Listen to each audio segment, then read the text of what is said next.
ఆరోగ్య అవసరాల కోసం ఆయన దాచిపెట్టి ఉన్న మేలులు, వస్త్రాల విషయాలు,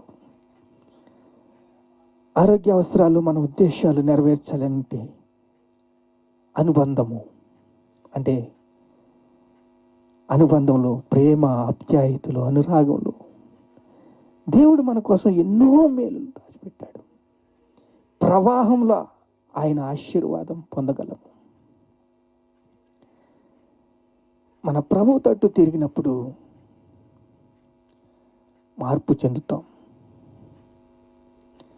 వాక్యాన్ని నెరవేర్చి బలశూరులారా, వాక్యం బహు వేగంగా పరిగెడుతుందని ప్రభు చెబుతున్నాడు. సమృద్ధి మనకు అవసరమే, స్వస్థత మనకు అవసరమే, ప్రభునందు భయము మనకు అవసరమే, ప్రభునందు విధేయత మనకు అవసరమే.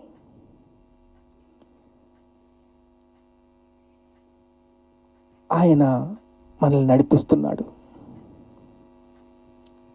మనల్ని ప్రేమిస్తున్నాడు, మనల్ని విస్తరించాలని, ఎదగాలని, ఉద్యోగ సభలు పెట్టాలని, సంఘాలు ఉద్యోగంతో నిండాలని, సంఘము క్షేమాభివృద్ధి కలగాలని ఆయన మనల్ని ప్రేమిస్తున్నాడు. ఆశ గల ప్రాణాన్ని ఆయన తృప్తిపరుస్తాడు. ఆయన ఉద్దేశాలు నెరవేర్చాలి. మీ చింత యావత్తు నా మీద వేయండి. మీరు చింతిస్తున్నారు కదా, మీ చింత యావత్తు నా మీద వేయండి.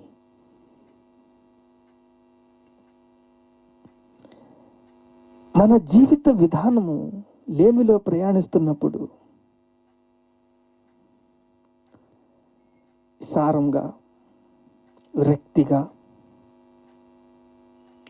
మన ప్రయాణాలు సాగుతున్నప్పుడు విశ్వాసం డౌన్ అయిపోద్ది. యూదా, గలిలయ, సమరయ దేశాలంతా కూడా దేవుని ప్రణాళిక శాంతి, సమాధానంతో నిండుకుందంట. ప్రభునందు భయము, పరిశుద్ధాత్మ యందు ఆదరణ, ఆయన ఆదరణలో మనల్ని పెంచుతున్నాడు. శాంతి సమాధానంతో, ప్రభు కృపతో, ప్రేమతో, దయతో మనల్ని నడిపించే విధానం, విధేయత,